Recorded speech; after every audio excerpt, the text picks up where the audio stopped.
The scent of antiseptic clung to the air, a sterile perfume that David Jennings had come to associate with love. For 22 nights, he had not left St. Jude's Hospital. He slept, when he did sleep, in the stiff, unforgiving recliner wedged into the corner of room 314. His world had shrunk to these 4 beige walls, the rhythmic beep of the heart monitor, and the pale, sleeping face of his wife, Sarah. He was an architect, a man who understood structure, the load-bearing walls and foundational certainties that kept a life from collapsing. Sarah was his foundation. The car accident that had put her here had been a seismic shock, cracking the very ground beneath his feet. The doctors spoke of fractured ribs, a severe concussion, a long road to recovery. David heard only one thing. He had almost lost her, so he stayed. He read to her from worn paperbacks while she was unconscious, his voice a low, steady murmur against the clinical hum of the machines. He held her hand, tracing the delicate lines of her knuckles, willing his own strength into her. Her parents, Robert and Eleanor Caldwell, would visit. They moved through the quiet room with the disruptive energy of a storm front, bringing with them the scent of expensive cologne and unspoken disappointment. Robert, a man whose success was a decade in the past but whose arrogance was evergreen, would clap David on the shoulder with a pitying sigh. "Holding up, son? Don't you worry. If things get tight with all this, well, I'll step in. We take care of our own." The implication was clear. David was a charity case, an inadequate caretaker for their precious daughter. Eleanor would offer a thin, sympathetic smile that never reached her eyes, her gaze sweeping over David's rumpled clothes and the dark circles of exhaustion beneath his eyes. They saw him as he had always allowed them to see him, a simple, moderately talented architect with a small, struggling practice. A good man, perhaps, but not a successful one. Not one of them. David accepted their condescension with the same quiet patience he applied to everything. He knew what they thought of him. He had known it from the day Sarah had brought him home to their sprawling estate, a nervous young man clutching a bottle of respectable but unimpressive wine. They saw his calm demeanor as a lack of ambition, his contentment with a simple life as a failure of imagination. They had never once asked to see the contents of the worn leather portfolio he carried with him everywhere, the one that sat now by his chair, a silent testament to a life they couldn't begin to comprehend. They assumed it held sketches for modest home renovations or perhaps another failed entry into a design competition. They didn't know it was the key to an empire. Tonight Sarah was awake. Her voice was raspy, her movements slow, but the light was back in her eyes. David felt a profound, bone-deep relief that was so overwhelming it almost brought him to tears. He had just helped her with a sip of water, her hand cool in his, and settled back into his chair, promising to stay awake until she fell asleep. He must have drifted off, lulled by the steady rhythm of the monitor. He awoke to the sound of her voice, a conspiratorial whisper that was entirely different from the weak, pained tones she used with him. The room was dark, save for the faint glow from the hallway. Sarah had her back to him, the mobile phone, his phone, pressed to her ear. He remained perfectly still, his heart beginning a slow, heavy drumbeat against his ribs. "I know, Mark," she whispered, and the name was a jolt, an electric shock. Mark was her ex-boyfriend. A ghost from her past David had been assured was long since banished. "No, he's asleep. He never leaves." Suffocating a pause. David could hear the faint, tinny murmur of a voice on the other end. "Listen, the accident. It made me realize things. It was a mistake, Mark. I should have stayed with you. All that money, the life we could have had." Her voice was filled with a raw, bitter yearning that David had never heard before. This life with him, it's so small, so beige. Just like this room. David felt the air leave his lungs. Each word was a precisely placed blow, dismantling the structure of his reality. "As soon as I'm out of here," she continued, her voice hardening with resolve, "and David has paid these bills, we can be together. He'll take care of it all. He's good for that, at least. Predictable. He'll drain his savings, probably take out a second mortgage on that little house he's so proud of. And then Then I'm coming back to you. He'll never know what hit him." She laughed, a soft, cruel sound that echoed in the silent room. "I love you, Mark. I always have." She ended the call. The silence that followed was absolute, a crushing weight. David lay in the darkness of the recliner, his eyes wide open, seeing not the beige walls of the hospital room but the smoking ruins of his marriage. He had spent 22 days consumed with fear for her life, while she had been planning to end theirs. The Caldwells saw him as a failure. His own wife saw him as a stepping stone, a financial tool to be used and discarded. They thought they knew him. They thought he was simple. They were about to learn that the most stable foundations are often the ones you cannot see, and that when they are deliberately broken, the entire structure comes down. Have you ever given your all to someone, only to discover it was all built on a lie? It's a pain that hollows you out, leaving you standing in the wreckage of what you thought was your life. I'd love to hear where you're watching from today. Just drop it in the comments below. For David, that moment of shattering revelation wasn't an end. It was a beginning. What happened next would change everything, not just for him, but for everyone who had ever underestimated him. The past flooded David's mind, not as a warm tide of memory, but as a series of cold, sharp exhibits in a case for the prosecution. He saw their wedding day, a lavish affair funded largely by the Caldwells, who had made it clear that they were compensating for his own family's modest means. He remembered Robert's wedding toast, a rambling monologue about Sarah deserving the very best. With a pointed look at David that said, "And you are not it," he had smiled through it, held Sarah's hand, and believed their love was enough to build a fortress against such slights. Now he saw that he had been the only one inside the walls. He remembered a dinner party at the Caldwell estate just 6 months ago. Robert, swirling a glass of brandy that cost more than David's weekly grocery bill, had turned his attention to David's career. "So, David," he'd boomed, ensuring the entire table of his wealthy friends could hear. "Still working on those little projects of yours? Additions? Patios? I hear there's good money in patios." The table had chuckled politely. David had simply nodded. "I stay busy." Robert, he hadn't bothered to explain that the little project currently consuming his time was a confidential, multi-billion-dollar corporate headquarters on the coast, a structure so innovative it was set to redefine the city's skyline. He had signed non-disclosure agreements thicker than novels, and besides, he had enjoyed the anonymity. He had wanted his life with Sarah to be about them, not about a number in a bank account. He thought she wanted that too. What a fool he had been. Now, sitting in the sterile quiet of the hospital room, a cold clarity washed over him, sharpening the edges of his grief into a fine, hard point of purpose. The humiliation he had endured for years was no longer a minor tax on his happiness. It was the symptom of a deep and pervasive rot. They had all treated him with such casual disdain, so certain of his mediocrity. Sarah had not just tolerated it. She had been complicit in it, her silence a quiet affirmation of her parents' judgment. Her phone call was not a sudden betrayal but the final, undeniable confirmation of a long-held truth. He looked at the worn leather portfolio propped against the leg of the recliner. It was his one constant companion, traveling with him from his small office to construction sites to this very hospital room. To the Caldwells, it was a symbol of his smallness. He remembered Eleanor once picking it up, her lips pursed in distaste. "David, dear, you should really invest in a proper briefcase. This looks so collegiate." Inside that portfolio, beneath the sheaf of his current, less sensitive work, was a single sealed manila envelope. It contained the final incorporation documents, stock certificates, and financial statements for a design firm known to the world only as Ethel. Ethel was a mystery in the architectural world, a ghost that produced breathtaking, revolutionary designs without a face or a name attached.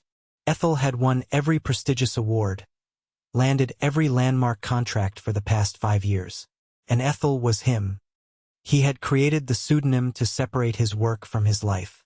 He had seen what fame and massive wealth did to people in his field, the ego, the isolation, the sycophants. He wanted a home to return to that was real, a love that was not predicated on his success. He had built a firewall between David Jennings, the quiet husband who loved his wife and enjoyed sketching in his notebook, and Ethel, the architectural titan. He now realized the firewall had been a prison, and Sarah had been a warden. His grief was still there, a hollow ache in his chest, but it was now overlaid with a profound, almost serene sense of direction. He would not rage. He would not scream. He would simply deconstruct the life he had built, piece by painful piece, with the same precision he used to design his buildings. He reached for his laptop, the soft glow of the screen illuminating his face. The first email was to his financial manager, a man named Arthur Vance, the only other person on Earth who knew the full truth. The subject line was simple: activate protocol. The body of the message was just one sentence: liquidate non-essential assets and transfer all funds from joint accounts to primary holdings. Full separation effective immediately within minutes. A reply pinged back. Confirmed, David. I'm sorry. Arthur had met Sarah. He had seen the dynamic. He understood. The second email was to a man named Julian Croft, the most ruthless but brilliant divorce attorney in the state. David had kept his name on a private file for years, a contingency plan for a disaster he never truly believed would strike. The email was brief, outlining the situation and requesting an immediate consultation. As he typed, he could hear Sarah's soft breathing from the bed. She was sleeping peacefully, dreaming, perhaps, of her new life with Mark, a life built on the foundations of David's ruin. He looked at her, the woman he had loved with every fiber of his being, and felt a strange, chilling detachment. He was no longer her husband. He was the architect of her consequences. He closed the laptop and sat back in the chair, the portfolio resting against his leg. He placed a hand on the worn leather, feeling the solid weight of the truth within it. The wait would be difficult, but David was a patient man. He knew how to wait for a structure to be completed. The next morning, the Caldwells swept into the room, their anxiety thinly veiled by a veneer of parental concern. Robert was in his element, a general taking command of a battlefield. He ignored David, walking straight to Sarah's bedside to kiss her forehead. "How are you feeling, my darling girl? Don't you worry about a thing. Your father is here now." Eleanor fussed with Sarah's pillows, her eyes darting towards David, cataloging his exhaustion and rumpled state as further proof of his inadequacy. "David, you look dreadful," she said, her voice dripping with false sympathy. "You really should go home and get some proper rest. We can handle things here." "I'm fine, Eleanor," David replied, his voice even. "I'm not leaving." Robert turned, his hands on his hips. "Now listen, David. We appreciate your dedication, but this situation is getting serious. I spoke with the hospital's billing department this morning. The costs are astronomical. We need to be practical." He puffed out his chest, adopting the tone he used when closing a business deal. "I'm going to need to see your financial statements, your savings, everything. We need to assess the damage and formulate a strategy. I'll have to cover the shortfall, of course, but I need to know how deep a hole you've dug for my daughter." It was a power play, a public declaration of David's failure. He wanted to humiliate David by forcing him to reveal his modest finances, to lay bare his inability to handle a crisis, thereby reinforcing his own role as the family's savior. In the past, David would have demurred, felt a flush of shame, and tried to politely decline. Today was different. "That won't be necessary, Robert," David said calmly, not looking up from the book he was pretending to read. Robert's face reddened. "What do you mean, it won't be necessary? This is my daughter's well-being we're talking about. This isn't one of your little home renovation budgets. This is the real world." Sarah, propped up against her pillows, chimed in, her voice weak but laced with the familiar cadence of manipulation. "Daddy, please don't fight. David is doing his best. He's just overwhelmed." She gave David a look that was meant to be loving and supportive, but which he now saw as a carefully crafted piece of theater. She was playing her part, the damsel in distress, caught between her powerful father and her well-meaning but incapable husband. "Everything is being taken care of," David repeated, turning a page in his book. His calm was a wall they couldn't breach, and it infuriated them. They interpreted his serenity not as confidence, but as a profound ignorance of the gravity of the situation. They thought he was a fool, blissfully unaware of the financial tsunami about to hit him. The irony was so thick it was almost suffocating. The astronomical bill they were panicking about was, to David, less than a rounding error on his quarterly earnings statement. Unseen by them, David's phone vibrated in his pocket. A text from Julian Croft, the attorney. Consultation confirmed for 3 p.m. tomorrow. My office. Have prepared initial filings based on your email. We will be ready. Another vibration. A notification from his bank. The transfer of funds from the joint accounts was complete. The financial separation was done. He had built a new foundation, solid and solitary, in the space of a few hours. Robert, flustered by David's refusal to engage, threw his hands up in exasperation. Fine, be a child. Stick your head in the sand. When the collectors start calling, don't come crying to me. He turned back to Sarah. Don't you worry, sweetheart. I'll go down to the finance office myself and make arrangements. Someone has to be the adult in this family. He strode out of the room, Eleanor trailing in his wake like a pilot fish. As she passed David, she leaned in and whispered, "You're letting your pride get in the way of Sarah's care. I hope you can live with that." David didn't respond. He just sat there, the book open in his lap, the quiet hum of the hospital his only companion. He looked over at Sarah. She was watching him, a flicker of something unreadable in her eyes. Was it pity? Annoyance? It didn't matter anymore. He had seen behind the curtain. The play was over for him, but the other actors didn't know it yet. They were still moving through their scripted roles, confident in the plot they had written. They had no idea the author was about to change the ending. He spent the rest of the day in quiet preparation, his laptop open on his knees. He was drafting a new set of plans, not for a building of glass and steel, but for a life built on truth and integrity. It was a lonely blueprint, but it was strong. The next few days settled into a tense, surreal rhythm. Sarah's recovery progressed, and with her returning strength came a new layer to her deception.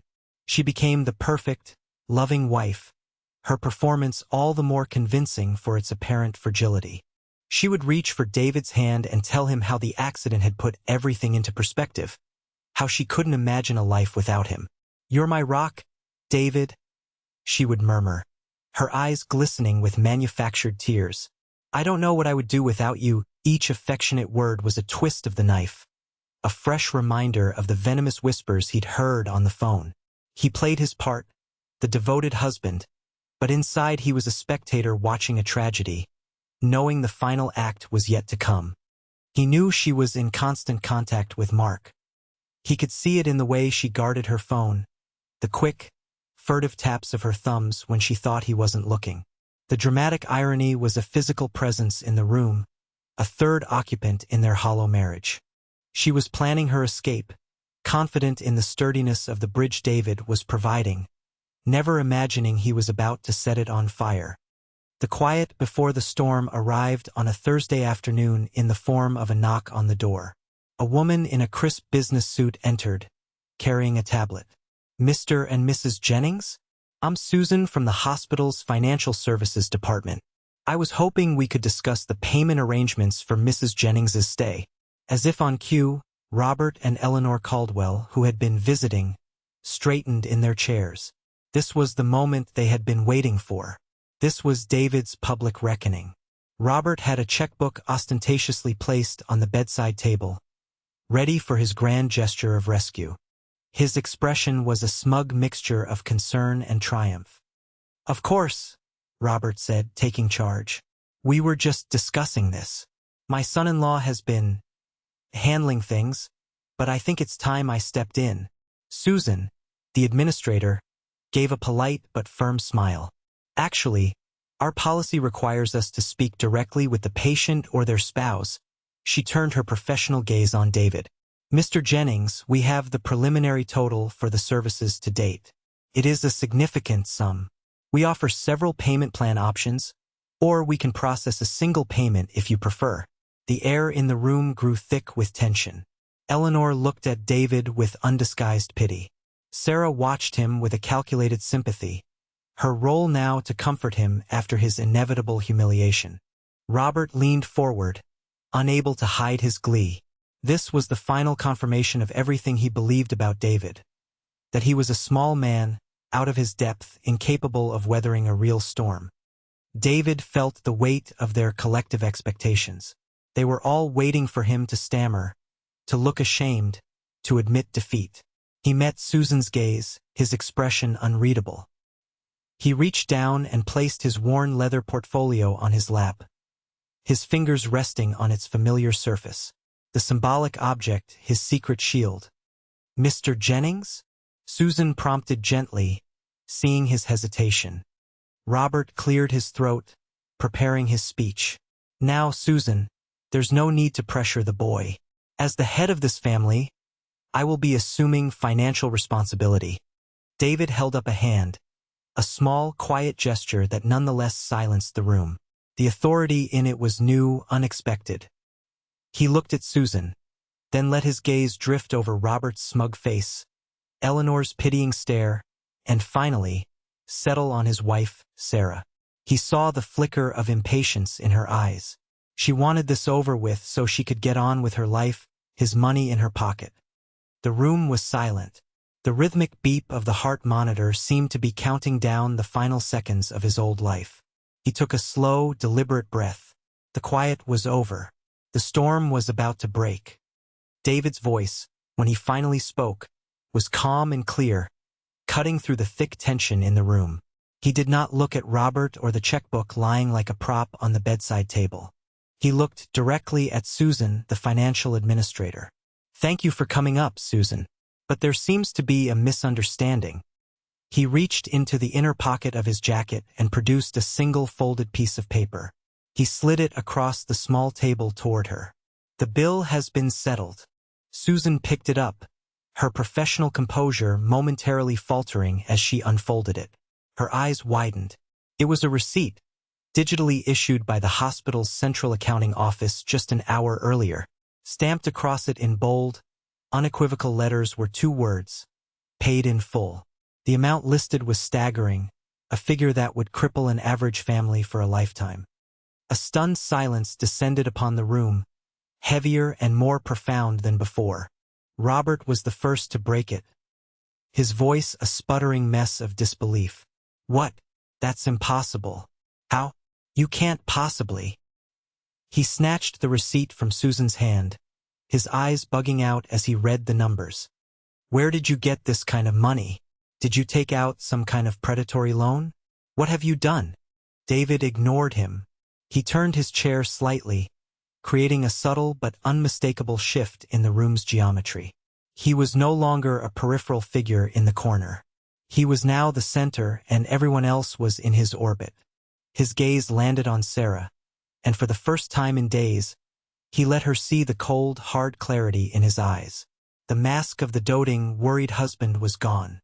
"Sarah," he said, his tone devoid of its usual warmth, "there are some things we need to discuss. All of us." Eleanor, sensing the dangerous shift in the atmosphere, tried to intervene. "David, perhaps this isn't the time or the place. Sarah is still recovering. This is the perfect time and the only place," David countered, his voice like chilled steel. He began his list of grievances, not with the heat of anger, but with the dispassionate precision of an architect reviewing a flawed blueprint. "For 5 years, I have been a guest in this family. I have been tolerated. I have been condescended to. Robert, you have referred to my life's work as my little projects. You have openly mocked my ambition, my income, and my background in front of your friends, your family, and my wife." He shifted his gaze to Eleanor. "And you, Eleanor, have aided and abetted it with every pitying smile, every backhanded compliment, every quiet suggestion that I was not good enough for your daughter. You have judged my worth by the label on my suit and the car I drive, and you found me wanting." He paused, letting the weight of his words settle. The Caldwells were speechless, their faces a mixture of shock and indignation. This was not the David they knew. The quiet, agreeable man had been replaced by this stranger who spoke with unnerving authority. Finally, he turned back to Sarah, his wife. And you, Sarah, you stood by and let it happen. Your silence was your consent. You allowed them to define me, and you accepted their definition. You enjoyed the stability I provided, but you were ashamed of the simplicity you thought it came with. Sarah's face crumpled, her actress instincts taking over. David, how can you say these things? Now, after everything I've been through. Tears welled in her eyes. I can say them now, David said, his voice dropping to a near whisper. Because I know the truth. I know what you really think of me. I know about your plans. Before he could deliver the final blow, there was another knock on the door. It opened to reveal a man in his late 60s, impeccably dressed in a tailored suit. His face familiar from the covers of business magazines.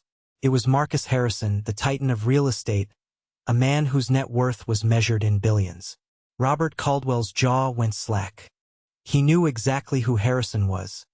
He had been trying to get a meeting with him for years. Harrison's eyes scanned the room, landing on David with a warm smile. David, glad I caught you. Forgive the intrusion, he walked over, completely ignoring the Caldwells. I just wanted to thank you again in person. The board was absolutely blown away by the final renderings for the Elysian Tower. It's not just a building. It's a masterpiece. You've outdone yourself. Robert made a choking sound. The Elysian Tower was the most talked about, most prestigious architectural project in the country. It was a symbol of ultimate success, and its architect was a closely guarded secret, a mysterious figure known to the world only by the name of their firm, Ethel. David gave a slight nod to Mr. Harrison. Thank you, Marcus. I appreciate you stopping by. Then he looked back at the stunned faces of his wife's family. He reached down and unclasped his worn leather portfolio. Robert, David said, his voice steady. You always wondered about my little projects. He pulled out a thick set of blueprints, the paper crisp and new, and unrolled them across the now empty bedside table. The design was intricate, futuristic, and breathtakingly beautiful. In the bottom right corner, in a simple, elegant font, was the title block. Project, Elysian Tower. Architect, Ethel. I am Ethel, David said, the words landing with the force of a physical blow. This little project alone has a net worth greater than every asset you currently possess. The hospital bill that you were so worried about? Marcus, what was our signing bonus on the Elysian contract? Harrison, now understanding the scene he had walked into, played his part perfectly. He pursed his lips. If I recall, it was 8 figures. A modest advance. Really? For work of this caliber. The color drained from Robert's face. Eleanor looked as if she might faint. But David wasn't finished. He rolled up the blueprints with slow, deliberate care and placed them back in the portfolio. He then turned his full attention to his wife, who was staring at him, her feigned tears forgotten, her expression one of pure, unadulterated shock. He leaned in, his voice now so quiet that only she could hear it, a quiet bomb delivered with devastating precision. And you, Sarah, he whispered. I heard your phone call with Mark. I heard everything. The revelation hung in the air, a detonation of truth that vaporized every lie, every pretense, every carefully constructed deception. The room, which moments before had been a stage for David's humiliation, was now the scene of his absolute, undeniable triumph. The power dynamic had not just shifted. It had been completely and irrevocably inverted. Sarah's face, which had been a mask of shock, now crumbled into the genuine terror of being caught. Her mouth opened, but no sound came out. The heart monitor she was attached to began to beep erratically, a frantic, panicked rhythm that mirrored the sudden chaos in her mind. Robert, recovering from the shock of David's identity, tried to regain some semblance of control, falling back on his default setting of blustering rage. This is absurd. A trick. You forged these documents. You're a fraud. Marcus Harrison, who had remained a silent, powerful observer, stepped forward. I can assure you, Mr. Caldwell, he said, his voice carrying the immense weight of his reputation. That David Jennings is the genuine article. My company has vetted him more thoroughly than you can possibly imagine. He is, without question, the most brilliant architectural mind of his generation. And I would advise you to choose your next words very carefully. The implicit threat was unmistakable. Robert Caldwell was a minnow threatening a shark. He deflated, his anger collapsing into a sputtering, impotent silence. David's focus remained locked on Sarah. He had no interest in her parents anymore. They were merely collateral damage of their own arrogance. The true reckoning was with his wife. "You were saying, Sarah?" he prompted, his voice still quiet, but now it held the sharp edge of a scalpel. "You were telling me how I was your rock, how you couldn't live without me. Was that before or after you told Mark you loved him and were planning to leave me once I'd paid off your medical debt?" Her denial was a desperate, gasping thing. "No. David, you misunderstood. It wasn't what it sounded like. It sounded like betrayal," David stated, his voice flat and final. "It sounded like you saw me as a convenience, a cashier for your life's expenses. You pitied me, Sarah. You felt suffocated by my devotion. You called our life beige. Well, I'm about to make it much more colorful for you." He stood up, a figure of calm, righteous power in the suddenly cramped hospital room. "As of this morning, Julian Croft, my attorney, filed for divorce on my behalf. The petition cites adultery and financial malfeasance. He should be serving you the papers within the hour." Sarah let out a small, wounded cry. "No, David, please. We can talk about this. It was a mistake. I was confused. I was in pain." "Your clarity was remarkable," David cut in coldly. "You had a very clear, step-by-step plan." He then delivered the next series of blows with the same methodical precision. "Our joint accounts, which you may have noticed contained a surprisingly healthy balance, have been frozen. Or, to be more accurate, my funds, have been transferred to a new account in my name only. The house you were planning on leaving, the little house I was so proud of, it was purchased 3 years ago by a blind trust. A trust that I am the sole trustee of. You will have 30 days to vacate the premises." The scope of his quiet preparations, of his hidden life, was dawning on them all. He had never been the simple man they thought he was. He had been a king living in disguise, and they had treated him like a court jester. Eleanor finally found her voice, a pleading whine. "David, she's your wife. In sickness and in health, you can't just throw her out. She stopped being my wife when she made a promise to another man on my phone. From a hospital bed I hadn't left for 3 weeks," he retorted, his gaze sweeping over them. "The vows, Eleanor, are a two-way street." He had one more piece of information to share. "Oh, and Sarah," he said, turning back to her, "you should probably tell Mark to be careful. The life he's so proud of, his career as a stockbroker, it seems he has a habit of making remarkably prescient trades, often a day or two before major corporate announcements. My financial team, the same people who manage the Ethel fortune, took a casual interest in his trading history. They found patterns, very interesting patterns, the kind the SEC takes a very serious interest in. I have a file, a very detailed file. Whether that file gets sent to the proper authorities depends entirely on how smoothly our divorce proceeds. Am I clear?" The final piece clicked into place. He had not just protected himself. He had built a fortress and armed it to the teeth. He had anticipated every move, countered every possible strategy. The verbal chess match was over. It had been a checkmate from his first move. Sarah stared at him, not with love or remorse, but with the dawning horror of a gambler who had bet everything on a sure thing, only to find out the game was rigged against her from the very start. The man she had dismissed as beige was capable of a scorched earth campaign that would leave her and everyone she valued in ruins. Weeks bled into a month. The clean, sterile environment of the hospital was replaced by the suffocating, wood-paneled formality of lawyers' offices.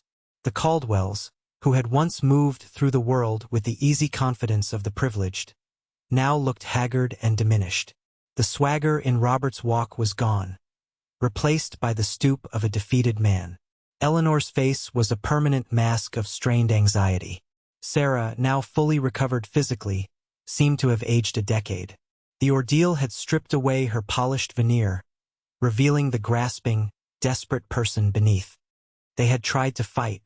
Spurred on by Robert's bruised ego, they had hired a notoriously aggressive lawyer who had come out swinging, demanding half of David's assets, alimony, and punitive damages for emotional distress. It was a spectacular miscalculation. David did not attend the meetings himself. He was represented by Julian Croft, a man who radiated a predatory calm. In response to their aggressive demands, Croft had simply slid a thin file across the polished mahogany table. It was not the file on Mark's insider trading. It was a new one. This, Croft had explained in a placid tone, is a summary of our preliminary investigation into Caldwell Industries. He let the name hang in the air. It appears, Mr. Caldwell, that your company has been insolvent for the better part of 3 years. You've been staying afloat by leveraging assets you no longer own and engaging in what could be charitably described as creative accounting. My clients' forensic accountants are very thorough. They believe a federal investigation would be illuminating. Robert Caldwell had turned a shade of gray that matched the upholstery of his chair. He had built his entire identity on the foundation of his business success. To have it exposed as a hollow shell, a house of cards, was a fate worse than mere financial ruin. It was the obliteration of his legacy. The fight went out of them completely. Their blustering demands shrank to desperate pleas. The next meeting was a different affair entirely. David, at Croft's insistence, was present. He wanted to see it end. He sat at one end of the long table, calm and composed in a simple, well-tailored suit. Across from him, Sarah and her parents looked like shipwreck survivors. Croft laid out David's final offer. It was not cruel, but it was absolute. My client, Croft began, will not be seeking any damages from Mrs. Jennings. He will not be pursuing any legal action against Mr. Caldwell or his business interests, provided this matter is concluded today. He will not be releasing the information regarding Mr. Mark Renshaw's trading activities. A collective sigh of relief came from the other side of the table. However, Croft continued, the division of assets is non-negotiable. Mrs. Jennings will receive none of the assets held by Mr. Jennings or the Ethel Trust. She will walk away from this marriage with her personal effects and nothing more. He paused. That being said, Mr. Jennings is not without compassion. He will create a separate, temporary trust that will cover the full cost of Mrs. Jennings's ongoing physical therapy and any related medical care for a period of 2 years. Furthermore, the trust will provide her with a monthly stipend, enough to secure a modest apartment and cover basic living expenses, for a period of 12 months. This is to provide a transitional period for her to get back on her feet. He pushed a document across the table. This offer is conditional on the signing of an ironclad non-disclosure and non-contact agreement.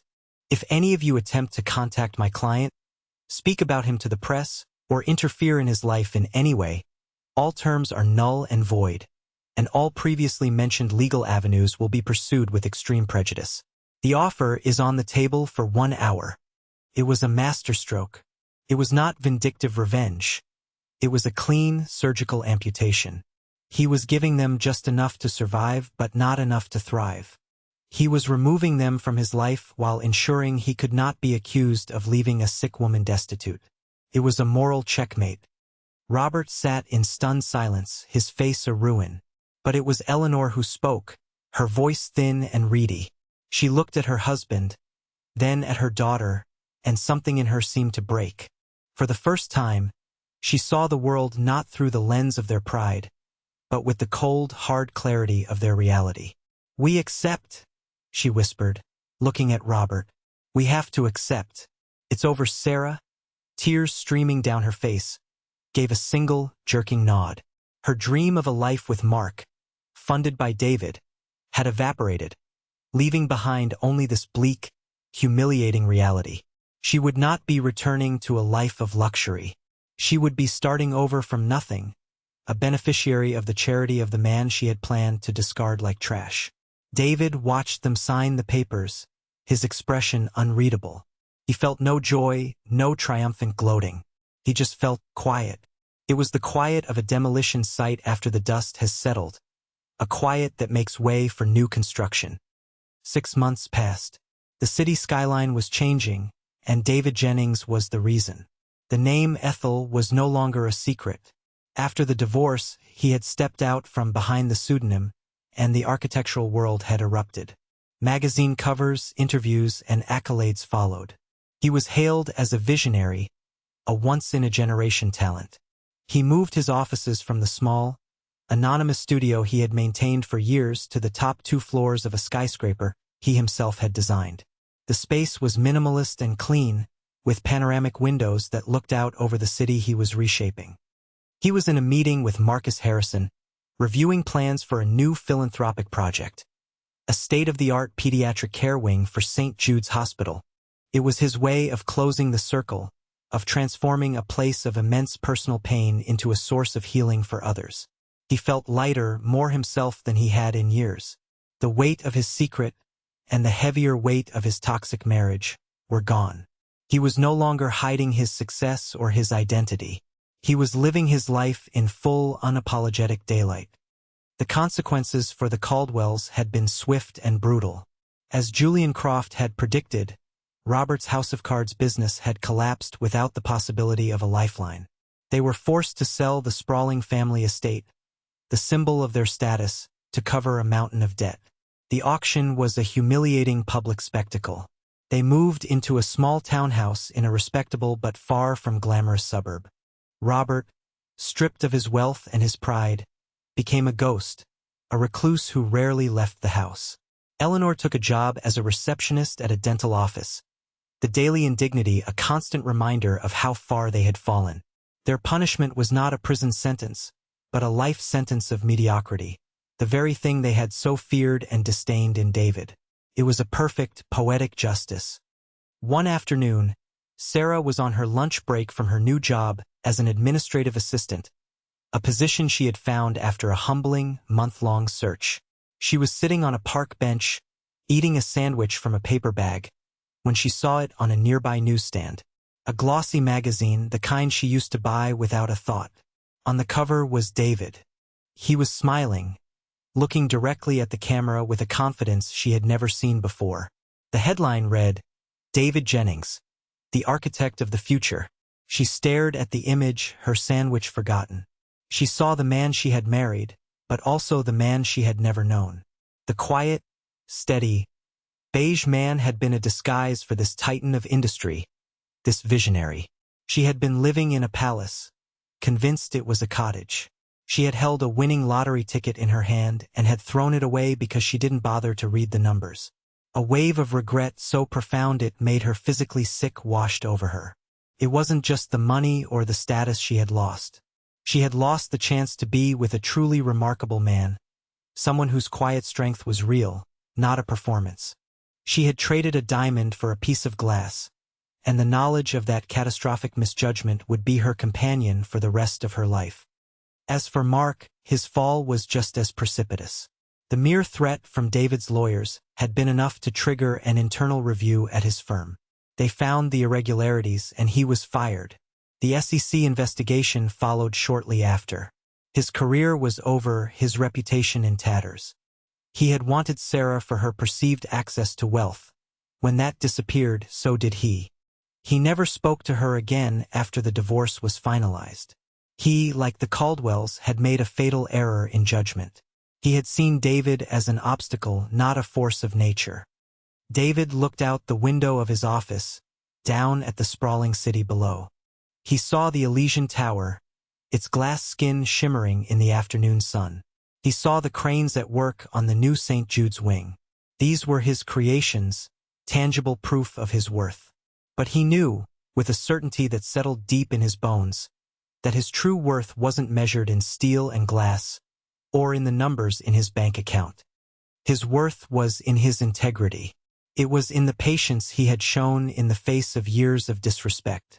It was in the quiet dignity he had maintained even when his world was collapsing. The betrayal had been a crucible, a fire that had burned away the life he thought he wanted, revealing the stronger, truer life that was waiting for him. He felt no anger towards Sarah or her family anymore, only a distant, clinical pity. They were trapped in a prison of their own making, a world where value was determined by appearances and status. They could never understand that true strength isn't about what you show the world, but about the unshakable foundation you build within yourself. He turned from the window as his assistant came in. "Mr. Jennings? The board from the Children's Literacy Fund is here to see you." He smiled, a genuine, easy smile. He was done building for corporations. He was now building for communities, for the future. He had deconstructed a life built on lies and was now the architect of a new one, built on purpose. True worth is never about what others see in you, but what you know to be true about yourself. It's a quiet strength that no amount of noise can diminish, a foundation that can withstand any storm. The world is full of people who will try to define you, to put you in a box of their own making. But they only have the power you give them. The most important project you will ever work on is the construction of your own self-respect. Have you ever had to find your own hidden strength in a difficult time, to prove to yourself and the world that you were more than they thought? Share your story in the comments below. Your journey could be the blueprint that inspires someone else to start building. And don't forget to like and subscribe, because everyone deserves to see integrity win. Thank you for watching.